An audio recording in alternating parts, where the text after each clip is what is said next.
दर्शकों, बहुत स्वागत आपका निवारण टीवी पर। एक बार फिर सेंट्रल मार्केट वाले मामले को लेकर हम वरिष्ठ अधिवक्ता राजन सिंह राणा के पास हैं। दरअसल आवास विकास को सख्त आदेश सुप्रीम कोर्ट की तरफ से दिए गए हैं कि सेटबैक भी खाली कराए और जो पूर्ण रूप से व्यवसायिक हो चुके भवन हैं उनको सील किया जाए। और बहुत सारी महिलाएं पिछले महीनों से धरना दे रही हैं, सेटबैक ना देने की बात कर रही हैं, क्योंकि छोटे मकान हैं। ऐसे में उनकी कंपाउंडिंग की बात भी आती है कि कंपाउंडिंग हो जाए, शमन हो जाए, लेकिन वो रास्ता भी नहीं दिखाई देता। आज हम कानूनी तौर पर इसकी बारीकी जानेंगे कि क्या शमन हो सकता है, या सुप्रीम कोर्ट इस पूरे मामले में कोई राहत दे सकती है, कोई ऐसा तरीका, कोई ऐसा माध्यम। वकील साहब के साथ हम मौजूद है। सर, सबसे पहले आपका स्वागत है न्यूज निवारण टीवी पर। वकील साहब, ये आप देख रहे हैं सेंट्रल मार्केट का, शास्त्री नगर का मामला। जब जब हमारी बात हो रही है लोगों से, आपसे भी हुई, तो उसमें कोई ऐसा रास्ता नहीं दिख रहा कि लोगों को मदद हो जाए, लोगों की मदद हो जाए। छोटे छोटे मकान है, एक एक मकान में कई कई लोग रहते हैं। तो कोई ऐसा तरीका आपकी नजरों में है, आपने इस पे स्टडी किया है कि वहां पर लोगों को राहत मिल जाए, सुप्रीम कोर्ट अपने अपने उस आदेश में कुछ लचीलापन ले आए? नहीं, देखिए, जो मैं आपको बताऊं मनोहर भाई, सुप्रीम कोर्ट का एक जो जजमेंट है उसका रेलिवेंट पोर्शन है। मैं आपको बता दूं, सुप्रीम कोर्ट ने क्लियर कहा है, we grant permission to the Parishad to first issue notice to all these occupants and regard setbacks and grant them 2 weeks time to demolish oblique remove the setbacks। तो setbacks के लिए और remove करने के लिए 2 हफ्ते का टाइम देने के लिए नोटिस को सुप्रीम कोर्ट ने कहा है, और साथ ही साथ परिषद से कहा है कि 2 माह के अंदर हमारे इस ऑर्डर की कंप्लायंस हो जानी चाहिए। अब इसमें जो एक इम्पोर्टेंट बात है जजमेंट की, वो मैं आपको बताना चाहूंगा। सुप्रीम कोर्ट ने इस आदेश में साथ ही साथ ये भी कहा है कि we make it clear that before the authorities proceed with the compounding of the some portion of construction। Compounding की बात आई। हाँ, कंपाउंडिंग करने से पहले अथॉरिटी को डायरेक्ट किया है, we must know what these bylaws are all about, the whether in fact the bylaws do permit compounding और नॉट। इसका मतलब ये है मनोहर भाई, सुप्रीम कोर्ट ने इसी जजमेंट में ये कहा कि परिषद बायलॉज के अकॉर्डिंग कंपाउंड कर सकती है। और बायलॉज, आवास विकास परिषद का जो एक्ट है उसके रूल्स हैं, जो बायलॉज है उसमें सरकार को पावर है कि उसमें वो रिलैक्सेशन दे सकती है। तो अगर सरकार इसमें रिलैक्सेशन दे देगी बायलॉज में, तो बायलॉज के अकॉर्डिंग समन करने के लिए सुप्रीम कोर्ट ने अपने ऑर्डर में ये आदेश पारित कर दिया है। तो कुछ परसेंट का परिषद बायलॉज में अमेंडमेंट करके जितने भी आवंटी परेशान है उन्हें राहत दे सकती है, ऐसा सुप्रीम कोर्ट का कहना है। लेकिन अब सवाल ये है सर, बहुत सारे लोग लगातार जनप्रतिनिधियों को घेर रहे हैं। आपने देखा होगा हमारे मंत्री जी का गेट पीटने लगी महिला, जाकर मंत्री जी निकलो बाहर, हमारी मदद करो। सांसद अरुण गोविल को जो है वहां पहुंच गए, और उन्होंने एक अधिवक्ता भी सुप्रीम कोर्ट के लिए उन्होंने बताया जा रहा है कि हायर किया है। बावजूद इसके जो आपने बारीकी ये पकड़ी है, क्या आपको नहीं लगता कि इसके अंदर जो है सरकार को आगे आना चाहिए, सरकार के नुमाइंदों की बात बतानी चाहिए? उनके पास भी लोग होंगे आप जैसे, ऐसा तो नहीं है? क्या दिक्कत है, क्या परेशानी, क्यों नहीं आगे आ रहे हैं, क्यों नहीं इनकी जान बचा रहे हैं? देखिए, माननीय उच्चतम न्यायालय को आर्टिकल 142 में तो इनहेरेंट पावर है। सुप्रीम कोर्ट में जो रिट दाखिल की है उसके संबंध में तो मेरा ये कहना, देखिए सुप्रीम कोर्ट तो कुछ भी कर सकती है, उस रिट के विषय में तो मेरा इतना ही कहना है।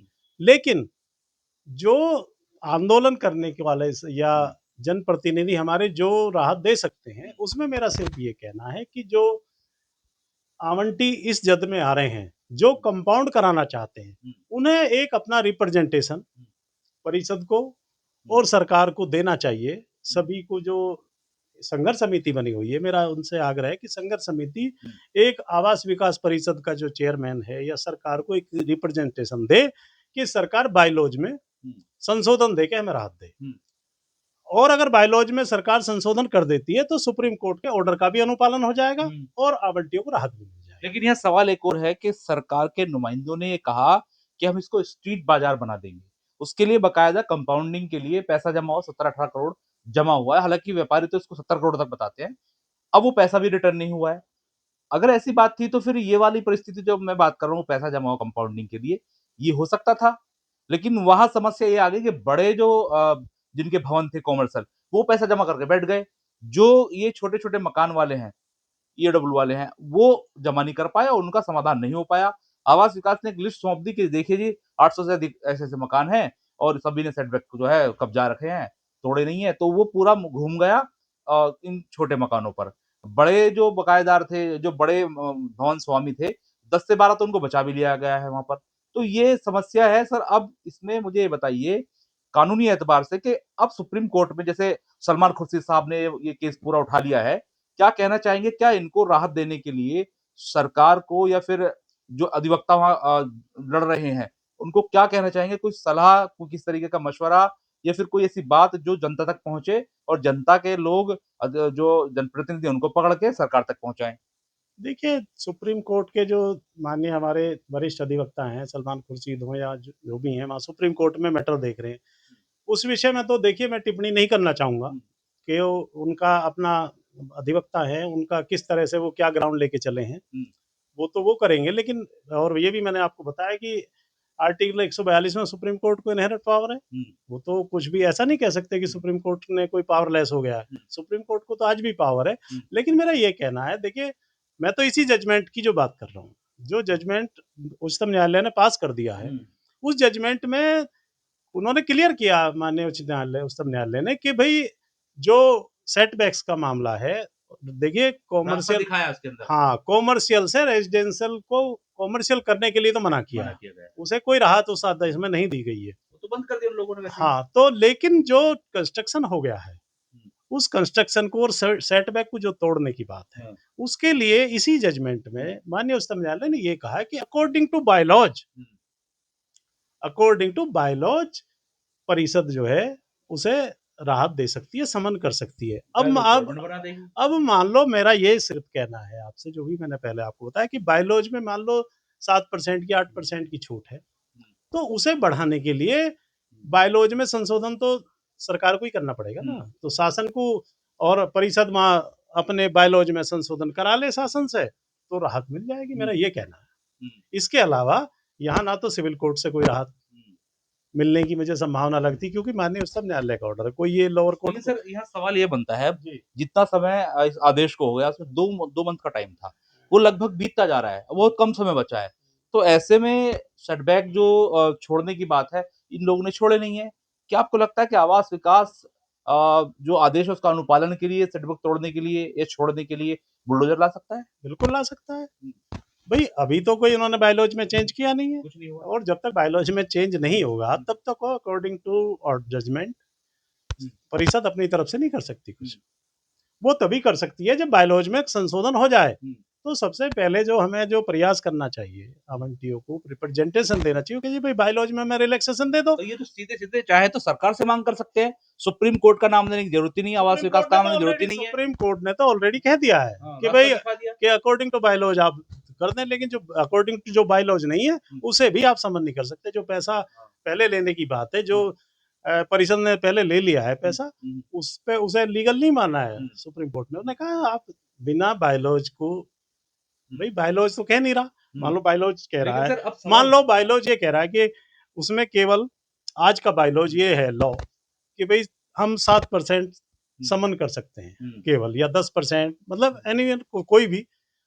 तो सुप्रीम कोर्ट ने ये कहा कि उतना ही कर सकते हुँ। हैं, और मैं अगर चाहते ये परिषद के भाई ज्यादा राहत दे दी जाए, तो उसके लिए बायलॉज में संशोधन लेकिन सर करना पड़ेगा। सवाल अब यहाँ ये है अगर ये चाहें भी बायलॉज में परिवर्तन करना, समय बहुत कम बचा है, कितना समय बचा है आप बताइएगा? अगर देखिए, चाहें भी तो समय कितना लगेगा प बायलॉज में नौ परिवर्तन करने अप्रैल में? का ऑर्डर है, तो हुँ, 9/6 आने वाली है। हाँ, भाई 9 अप्रैल का ऑर्डर है, दो अगर ये महीने चाहें भी तो सर तब भी नहीं कर पाएँगे फिर क्यों तो? नहीं कर पाएंगे? भाई शासन एक दिन में कर अच्छा कर सकता है? दे, उसमें भाई बायलॉज में हुँ, तो संशोधन करना, नियम बनाना, हुँ, तो भाई नोटिफिकेशन जारी हो जाएगा हुँ, शासन से। हुँ, उसमें तो कोई ऐसी टाइम की जो कोई जरूरी नहीं कि उसे हुँ, विधानसभा विधान परिषद से पास कराया हुँ, जाएगा। वो तो नोटिफिकेशन जारी हो, गवर्नमेंट जी ऑर्डर जारी हो जाएगा हुँ, कि भाई बायलॉज में हुँ, ये जो नियमानुसार ये संशोधन किया जा रहा है, इतने तक का समन हो सकता है। हुँ। तो समय बहुत कम बचा है सर, लोगों के अंदर बहुत सारा पैनिक है। अब क्या कहना चाहेंगे? अब तो बायलॉज अगर मान लीजिए उसमें संशोधन होता है तो ठीक, नहीं तो फिर क्या अपील करना चाहेंगे कि खुद से तोड़ दें? नहीं, नहीं देखिए भई अगर ये नहीं होता है बायलॉज में तो देखो फिर तो सुप्रीम कोर्ट के ऑर्डर का पालन करना चाहिए सभी। मैं तो क्योंकि मैं तो ये तो नहीं कहूँगा किसी से कि भाई एडवोकेट भी हैं आप, हाँ, तो मैं क्या कानून होनी चाहिए? हम कानून के मानने वाले लोग हैं कि जो सुप्रीम कोर्ट का ऑर्डर है देखिए उसका इंटरप्रिटेशन है, हमें उसके हिसाब से राहत लेने का प्रयास करना चाहिए।